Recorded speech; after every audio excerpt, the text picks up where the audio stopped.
Nous sommes le 1er avril 2013, c'est le jour des poissons d'avril, mais je voudrais parler de Nostradamus.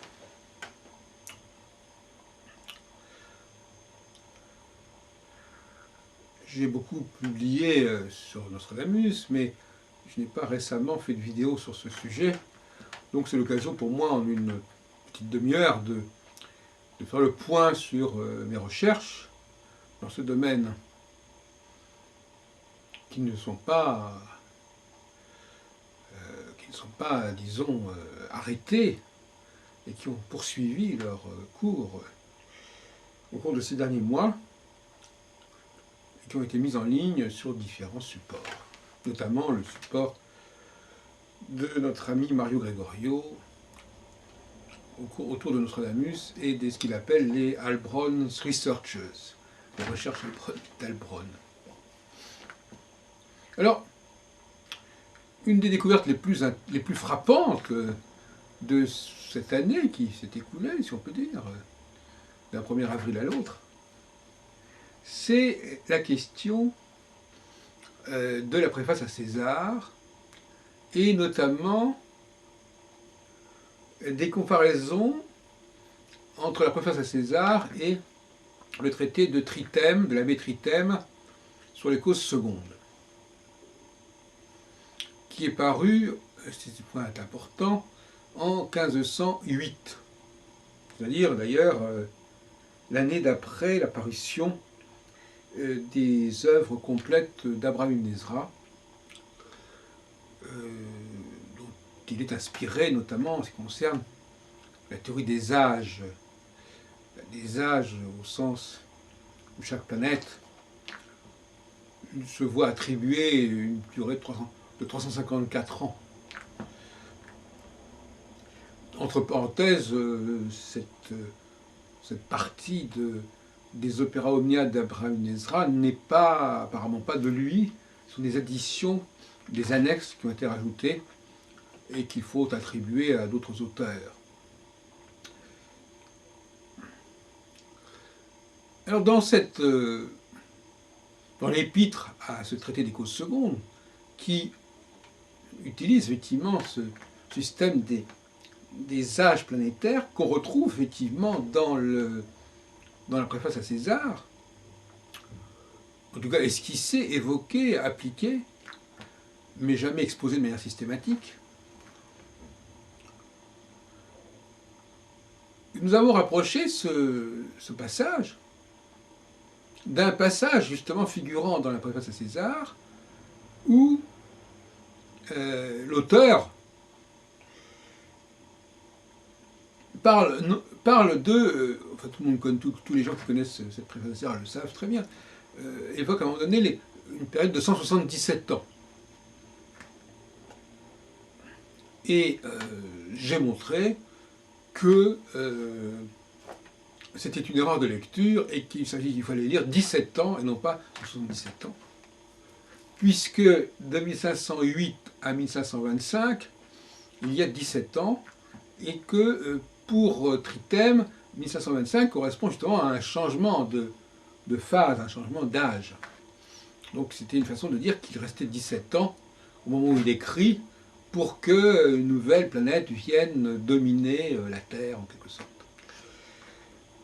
Et donc ça a été retranscrit sous la forme de 177 ans, qui ne veut plus rien dire du tout, et ça a été répété comme ça pendant des siècles. Ce qui montre bien le caractère composite de la préface à César, puisque un peu plus tard, dans le cours même de ces textes, de la préface à César, il est indiqué qu'on est déjà entré dans l'âge suivant. Donc il y a un morceau qui dit qu'on n'est pas encore entré dans cet âge-là, et quelques lignes plus tard, on dit qu'on y est déjà entré depuis un certain temps. Donc voilà. Donc ça, c'était ce point que je voulais signaler, parce qu'il est assez frappant, et il met l'accent sur le caractère un petit peu, disons, désincarné et décomposé de la préface à César. De la même façon, d'ailleurs, que l'Épître à Henri II elle-même est également sous la forme achevée, si on peut dire, qui est la sienne dans le canon centurique, elle est composée de plusieurs documents juxtaposés un peu en vrac, qui d'ailleurs sont probablement empruntés à différentes sources allemandes. Et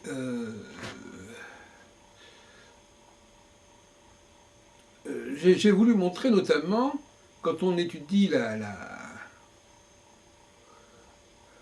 les chroniques de Carion, notamment, Johann Carion, à quel point cet auteur a dû influer, sinon sur Nostradamus, du moins sur ceux qui ont écrit en son nom, mais peut-être qu'effectivement Nostradamus a pu recopier certaines chroniques de Carion, qui était d'ailleurs le même astrologue par ailleurs, et donc ça fait partie de ses notes de lecture, qui ensuite ont été retranscrites sous forme de quatrain, et notamment le fameux quatrain qui sera attribué par la suite à ce qui sera associé par la suite à la mort d'Henri II, sur l'œil crevé. Eh bien, Carion, justement, évoque cette image, mais il l'associe à la mort d'un empereur byzantin.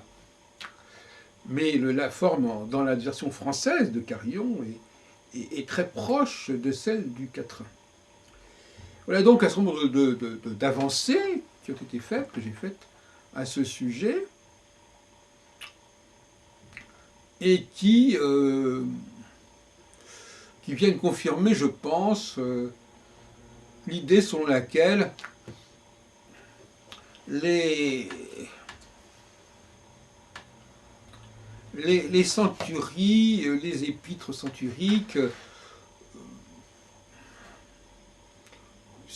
soit ont été réalisées par des compilateurs tardifs qui ont fait n'importe quoi, soit, et d'ailleurs les deux thèses ne sont pas du tout exclusives l'une de l'autre, soit ce sont des notes de lecture éparses que Nostradamus aurait laissées à sa mort, dans sa bibliothèque, dans son bureau, et qui auraient été classées sous forme de centuries, de quatrains, les centuries étant effectivement un mode de classement assez commode pour réunir des documents divers. Et c'est d'ailleurs un mode de classement qui était assez pratiqué au XVIe siècle. Et qui d'ailleurs était accompagné d'un index qui permettait de retrouver assez facilement tel et tel élément. Notes de lecture, notes de voyage, qui n'avaient aucune vocation initialement à servir de matériau prophétique. Alors on reste évidemment un petit peu perplexe sur le destin de ces notes et la raison d'être de ces notes. Je vais reconnaître que de ce côté-là, je n'ai pas tellement avancé, enfin, du moins pas avancé d'une façon marquante. Ça m'est d'ailleurs un peu indifférent. Ce qui est important, c'est de comprendre le processus. Et d'autre part, bien entendu, on ne peut que constater la fortune de cette entreprise. Il reste que Nostradamus était avant tout un astrologue. Et dans le plein sens du terme, on connaît surtout ses almanachs, sa pronostication annuelle, mais en réalité, il était tenté de faire des prédictions d'une toute autre ampleur, à une toute autre échelle, et cela lui a probablement été reproché. Mais ça a en même temps contribué à sa réputation. On ne peut pas sous-estimer l'importance que Nostradamus accordait notamment à une certaine éclipse qui devait avoir lieu au mois d'avril 1567. Et d'ailleurs, il n'aura pas vécu pour la voir, puisqu'il est mort l'année précédente. Et qui le reliait extrêmement nettement à des enjeux antéchristiques. Alors, le texte qui est la clé de voûte de tout le système en question, devait se trouver initialement dans l'Almanach nouveau pour 1562, paru donc l'année précédente, avec une épître d'ailleurs au pape Pie IV. Cet almanach, on le connaît par ses traductions italiennes. On en a une édition française tronquée, et on a un manuscrit assez complet qui nous est parvenu et qui nous restitue effectivement la teneur de cet almanach, dont nous connaissons de toute façon la traduction italienne, en tout cas en grande partie. Enfin, qui raconte en grande partie du texte français. Et dans ce manuscrit, qui a été d'ailleurs réédité au début du XXe siècle, dans ce manuscrit, il est question d'un certain Marcellin, ce serait le nom de ce personnage extrêmement redoutable, extrêmement inquiétant, qui serait né au mois d'avril 1567, qui devrait naître donc à ce moment-là. Et le nom Marcellin est apparemment lié au fait que pendant ce mois d'avril, il y a la Saint-Marcellin. Et alors il y a un jeu de mots que fait Nostradamus sur Marcellin et Masselin. Masselin désignant plutôt le boucher. Et il dit lui-même, oui, il faut enlever le R de Marcellin. Et justement, on trouve dans deux quatrains des Centuries, on trouve cette expression de Masselin, mais qui n'est pas associée par les commentateurs avec le texte en prose de l'almanach pour 1562 ou des annexes de l'almanach pour 1562. Voilà donc un rapport aussi, une source intéressante des quatrains. On voit bien que différents textes de Nostradamus ont été utilisés pour fabriquer ces quatrains. D'ailleurs, je l'avais déjà dit pour certains quatrains des almanachs eux-mêmes, qui dériveraient de certaines prédictions en prose. Mais là, nous avons non plus un quatrain des almanachs, mais un quatrain centurique, qui est lui-même dérivé de façon assez flagrante de ce développement très important qui a figuré initialement en annexe de l'almanach pour 1562, mais qui a été censuré. Cette période-là est très... Enfin, Nostradamus c'est quand même assez mal vu. Il y a, en 1560, il y a un édit qui détermine, qui contrôle la publication des almanachs, et Nostradamus a été mis aux arrêts, enfin en garde à vue, je ne sais pas comment on dit, pendant quelques jours, à la suite de certaines publications, et à mon avis, c'est probablement lié à ce passage sur l'avènement proche de l'Antéchrist que Nostradamus voyait à ce moment-là. Alors, donc on ne peut pas dire que Nostradamus ait échappé à cette fatalité des astrologues qui annoncent des choses fondamentales et fatales de façon beaucoup plus claire qu'évidemment que dans les centuries. Alors, dans les textes en prose de la préface à César et de l'Épître Henri II, il y a évidemment aussi des interrelations.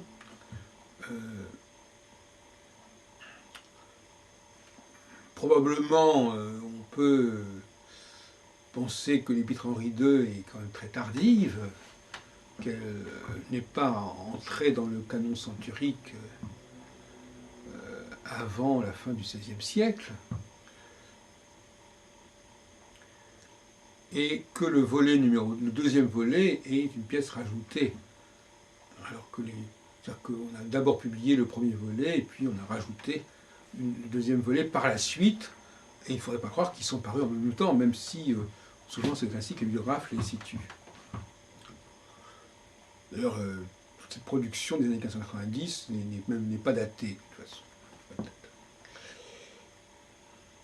Alors, je ne reviendrai pas sur des analyses que j'ai faites dans mes travaux sur la date exacte de l'édition de 1568. Il semblerait en fait qu'elle soit extrêmement tardive et qu'on ne puisse pas la situer avant, je dirais, la fin du XVIIIe siècle. C'est-à-dire même postérieurement à les éditions de 1566, Pierre Rigaud. Pour différentes raisons, et notamment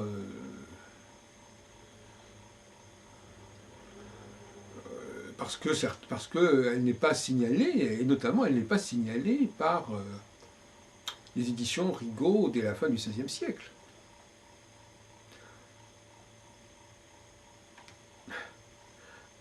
Et que, alors, effectivement, il y a quelque chose qui est signalé à Troyes comme étant une édition de 1568, mais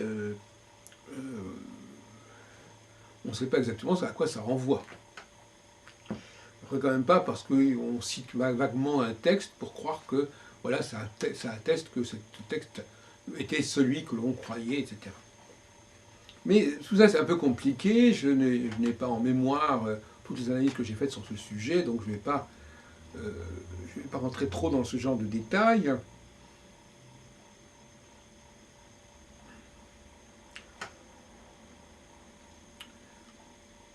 Nous avons là un ensemble de documents qui, je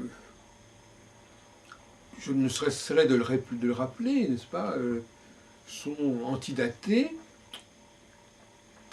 Et ça, c'est quand même une affaire assez étrange, n'est-ce pas, que cette oscillation entre la thèse d'une édition posthume et la thèse d'une édition du vivant de Nostradamus.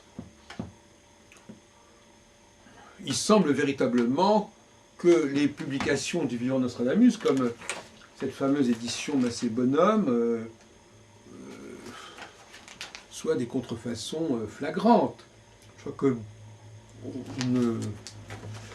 on ne met plus beaucoup en doute le fait que ce sont des contrefaçons, que toutes ces éditions de 1555, 1557 et même 1568 sont des contrefaçons à partir d'éditions qui ne sont pas parues avant les années 1580. Maintenant, la question de savoir si c'est Nostradamus ou pas, c'est encore une autre affaire.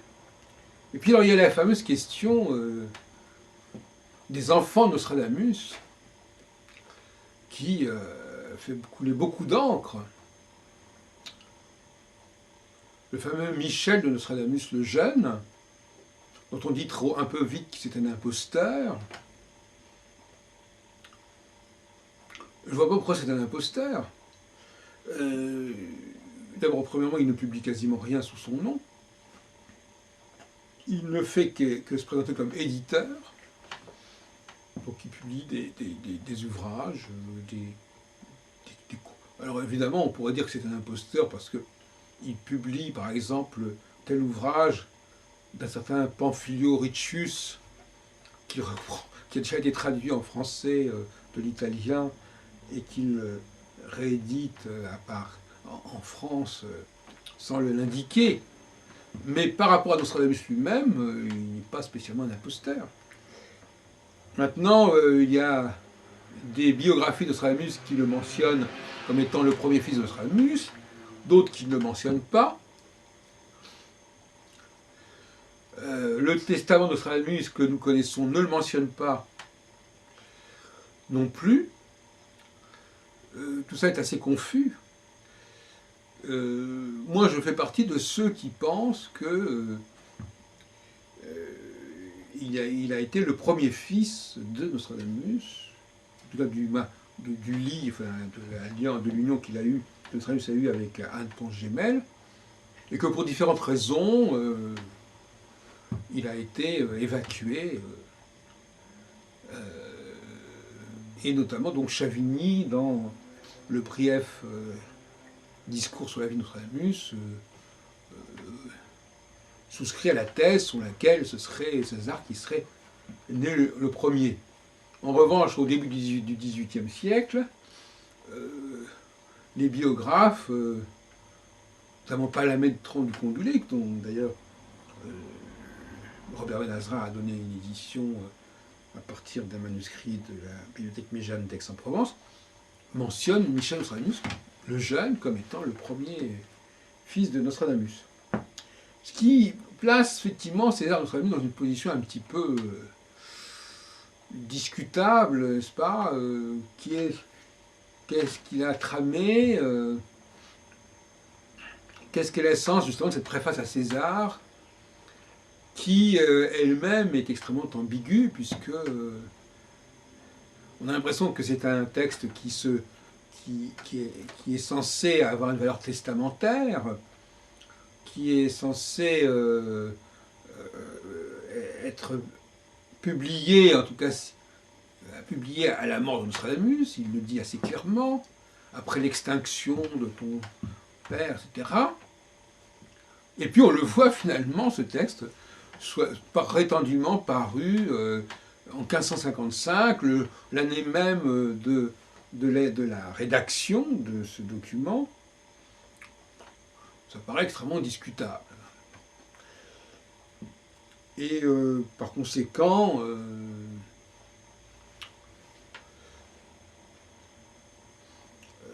un des passages les plus étranges de ce testament de Nostradamus, auquel s'est intéressé tellement Daniel Russo et d'autres, c'est que il aurait dit lui-même, il aurait écrit lui-même que il n'avait pas encore choisi la personne, l'un de ses fils, qui serait chargé de s'occuper de ses papiers. Il ne désigne donc pas César Nostradamus comme étant son successeur attitré. Donc on ne sait pas très bien ce qui s'est passé. J'ai évoqué cette question avec un médium dans un entretien qui est paru il y a déjà quelque temps sur notre télévision, sur Future Vidéo. Ça vaut ce que ça vaut, évidemment. Mais enfin, bon, il y a eu des interférences. Il y a eu le rôle de Jean de Chevigny aussi, qui est intervenu. Et toute la question de savoir si Jean de Chevigny fait le même personnage que Jean-Aimé de Chavigny, ce que je ne pense pas, pour toutes sortes de raisons sur lesquelles je ne reviendrai pas ici.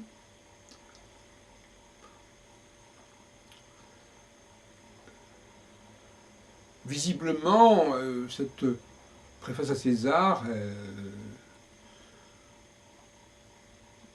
pourrait très bien avoir été un texte adressé à son fils, au fils de Nostradamus, sans qu'il soit précisé à quel fils il s'adressait. Donc on aurait rajouté César, alors qu'il écrivait « mon fils ». Donc c'est un texte qui aurait dû normalement être transmis à celui des fils qu'on aurait choisi, qu'on aurait cru juger bon de prendre la succession. Voilà la thèse que je soutiens actuellement.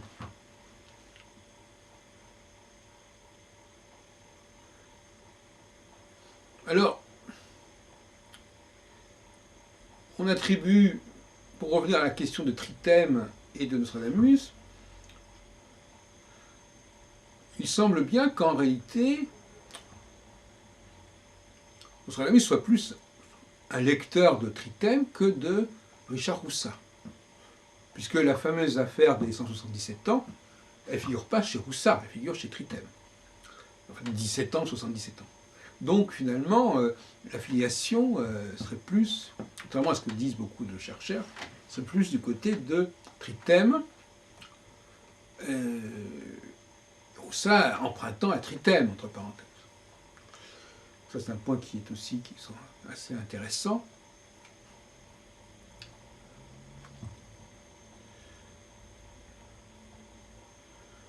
Alors, nous avons évidemment un certain nombre de questions qui restent ouvertes. On est très loin d'avoir complètement compris tous ces quatrains, compris leur raison d'être. C'est vrai que on a là affaire à une forme de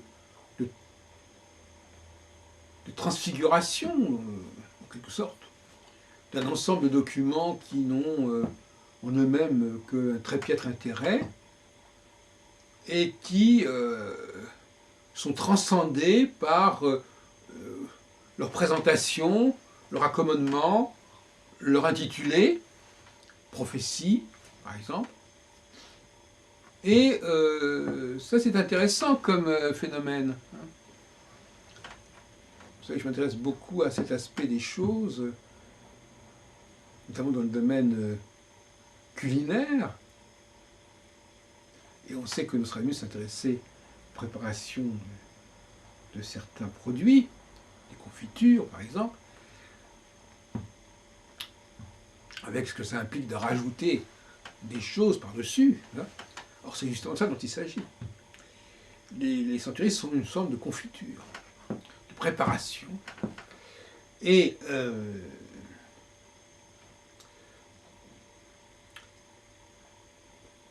la notion d'addition, la notion de transmutation, je dirais presque au niveau alchimiste, c'est-à-dire on transmute du plomb pour en faire de l'or, me paraît tout à fait bien caractériser la question des centuries. Puisqu'il s'agit d'un ensemble de documents d'un intérêt très relatif et qui va devenir une somme prophétique extraordinaire au cours des siècles qui suivront. Par la magie de la poésie, du quatrain, de toute une mythologie, toute une mystique autour de tout cela, qui va conférer une saveur particulière à un tel ensemble. Et ça, c'est aussi une forme de contrefaçon. Mais la contrefaçon fait partie de notre civilisation, notamment au niveau justement gastronomique.